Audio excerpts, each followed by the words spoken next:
Doctor plus viewers அனைவருக்கும் வணக்கம். நான் டாக்டர் நித்யா, சித்தா பிசிஷியன்.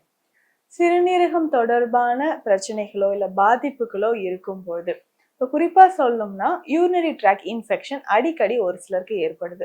இதுலயுமே பார்த்தோம்னா ரீனல் கால்குலை ஏற்படலாம். அதுக்கப்புறம் சிகேடி அப்படின்னு சொல்லக்கூடிய கிரானிக் கிட்னி டிசீஸ் இல்ல கிட்னிஸ்ல வரக்கூடிய சிஸ்ட், இந்த மாதிரி கண்டிஷன் இருக்கும்போது நம்ம உணவு அப்படின்னு வந்தா ஒரு பெரிய குழப்பமே நிறைய பேருக்கு ஏற்பட்டுருது.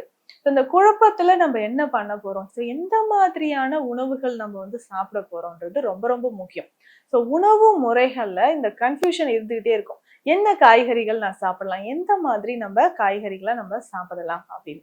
ஸோ நம்ம நாட்டு காய்கறிகளை நம்ம சாப்பிடலாம். முக்கியமாக இந்த கிரானிக் கிட்னி டிசீஸ், ஏன்னா பல வருடங்களாக சிறுநீரகம் தொடர்பான பிரச்சனைகளுக்கு நம்ம சித்த மருத்துவத்துல சிகிச்சைகள் கொடுத்துட்டு இருக்கிறோம். ஸோ ஒரு குறிப்பிட்ட கால அளவுல பார்த்தோம்னா எந்த மாதிரியான நம்ம அந்த காய்கறிகளை சாப்பிடணும் அப்படின்றது நிறைய பேருக்கு ஒரு டவுட் இருக்கும். எப்படி சாப்பிடணுன்றதும் தெரியாமல் இருக்கு. இதுல முக்கியமாக முதல்ல நம்ம நீர்ச்சத்து இருக்கக்கூடிய காய்கறிகளை நம்ம பயன்படுத்தணும். ஸோ இதை வேக வைத்து அப்படியே நம்ம சாப்பிடலாம். கண்டிப்பாக உப்பு இல்லாமல் சாப்பிட்டா நல்லது. இல்லைங்க என்னால உப்பு இல்லாம சாப்பிட முடியல அப்படின்னு சொன்னா ரொம்ப குறைந்த அளவுக்கு நம்ம உப்பு சேர்த்து பயன்படுத்தலாம். அதுலயுமே பார்த்தோம்னா கல்லுப்பு.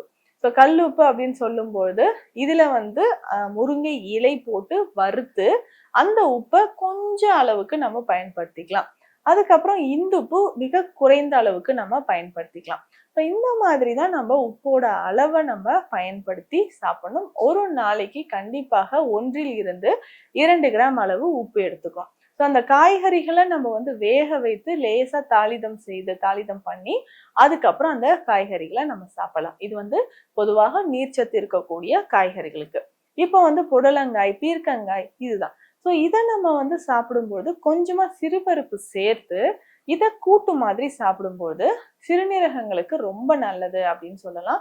வேறு வகையான பருப்புகளை நம்ம சாப்பிடும்போதுதான் அதிகப்படியான பிரச்சனைகள் நமக்கு உருவாகுது. ஸோ வேறு வகையான பருப்பு வகைகள் அப்படின்னு சொல்லும்போது கொஞ்சம் துவரம் பருப்பு சாப்பிட்றோம், இல்லை கடலை வகைகள் சாப்பிட்றோம். ஸோ பெரிய வகையான சுண்டல் வகைகள்லாம் நம்ம சாப்பிடும்போது, ஸ்ப்ரவுட்ஸ் அதிகமாக சாப்பிடும்போதும் புரோட்டீன் அதிகமாக எடுக்கும்போது அது லீக்கேஜ் அதிகமாக இருக்கும். ஸோ இந்த புரோட்டீன் லீக்கேஜ் அப்படின்னு ஆகும்போதே நம்ம அதிகமான புரதம் நிறைந்த புரோட்டீன் நிறைந்த உணவுகளை நம்ம எடுக்கிறத நம்ம தவிர்க்கிறது தான் ரொம்ப ரொம்ப நல்லது. ஸோ அப்போ அந்த புரோட்டீனை நம்ம கரெக்டாக நம்ம சாப்பிடும்போது தான் கொஞ்சம் கொஞ்சமாக நம்ம உடல்ல இருக்கக்கூடிய அந்த கழிவுகள் வெளியேறும். புரோட்டீன் நமக்கு நல்லாவே நமக்கு அந்த உடல்ல அதிகமா வெளியேறக்கூடிய புரோட்டீன் நமக்கு சரியான முறையில வருது அப்படின்னு சொல்லலாம். ஸோ அப்போ புரோட்டீன் சார்ந்த உணவுகளையும் நம்ம தவிர்த்துட்டு முக்கியமாக அசைவ உணவுகளை கண்டிப்பா தவிர்க்கும் போதுதான் ரொம்ப சீக்கிரமா நம்ம சிறுநீரக பிரச்சனையில இருந்து வெளிவர முடியும். இப்போ இதனோட முக்கியமாக பார்த்தோம்னா மற்ற காய்கறிகள் எல்லாமே நல்ல சின்ன சின்ன பீசஸா கட் பண்ணிட்டு வேக வைக்கணும். ஸோ தண்ணீர்ல வேக வச்சு பாதி அளவு காய்கறிகள் வெந்த பிறகு அந்த தண்ணீரை வடிச்சிட்டு அதுக்கப்புறம் இதை லேசா ஆவியில வேக வச்சு தாளிதம் பண்ணி அப்படிதான் சாப்பிடணும்.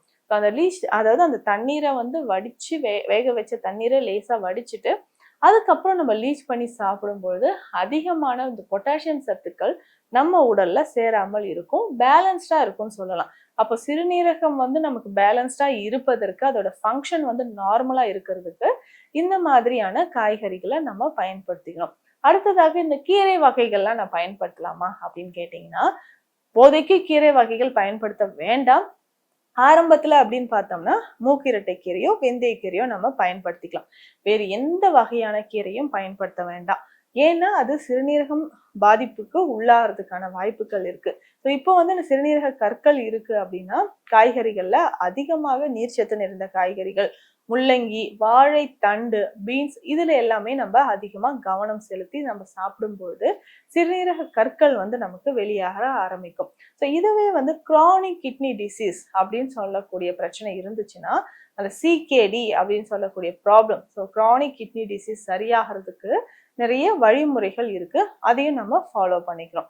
ஸோ இதற்கு இந்த மாதிரி காய்கறிகள் ரொம்ப முக்கியம். இதனோட சேர்ந்து நம்ம இந்த பருப்பு வகைகளோ இல்லை சுண்டல் வகைகளோ சாப்பிட்றோன்னா ரொம்ப குறைந்த அளவு நம்ம சாப்பிட்டுக்கணும். ஸோ இதுலேயே ஃப்ரூட்ஸ் வகைகள் நம்ம சாப்பிட்றோம் அப்படின்னு சொல்லும்போது அதிகமாக விட்டமின் சி, அதாவது இந்த சிட்ரிக் ஆசிட்ஸ் இருக்கக்கூடிய பழ வகைகளை நம்ம தவிர்க்கிறது ரொம்ப ரொம்ப நல்லது. ஸோ அந்த மாதிரி சிட்ரிக் ஆசிட் இருக்கக்கூடிய பழ வகைகளை தவிர்த்துட்டு மீதி பழங்களை எல்லாமே நம்ம சாப்பிடலாம். அதுவும் குறைந்த அளவு. ஸோ கொஞ்சம் கொஞ்சமா சாப்பிடும்போதும் சிறுநீரக பாதிப்பிலிருந்து நம்ம வெளிவர முடியும். பொதுவாகவே இது வந்து நார்மலா ஒரு கிட்னில ஒரு ப்ராப்ளம் இருக்குன்னா எந்த மாதிரியான உணவுகள் எடுக்கலாம் அப்படின்றத சொல்லியிருக்கேன். இப்போ திரும்ப திரும்ப நமக்கு இன்ஃபெக்ஷன் இருந்துச்சுன்னா இதுல வந்து பேசிக்கா நீர்மூழ்கி சார்ந்த மருந்துகளை நம்ம பயன்படுத்தலாம். ஸோ நீர்மூழ்கி சூரணம் நம்ம பயன்படுத்தலாம். அதுக்கப்புறம் யானை நெறிஞ்சில் குடிநீர் பயன்படுத்தலாம். இதனோட குங்கிலிய பருப்பமும் சேர்த்து சாப்பிடும்போது சிறுநீரகம் தொடர்பான பிரச்சனைகள் நமக்கு கொஞ்சம் கொஞ்சமாக குறைய ஆரம்பிக்கும். ஸோ ஒரு கிட்னி ப்ராப்ளம் இருக்குன்னா மருந்து முறைகளையும் தாண்டி உணவு முறை அப்படின்றது ரொம்ப அவசியம். ஸோ அதை நம்ம கரெக்டா ஃபாலோ பண்ணோம்னா மருந்தோடு சேர்த்து நம்ம உணவு முறையும் ஃபாலோ பண்ணும்போது கூடிய விரைவில் நமக்கு சிறுநீரக பிரச்சனையிலிருந்து குணம் பெற முடியும். ஸோ மீண்டும் அடுத்த பதிவில் சந்திக்கலாம். நன்றி.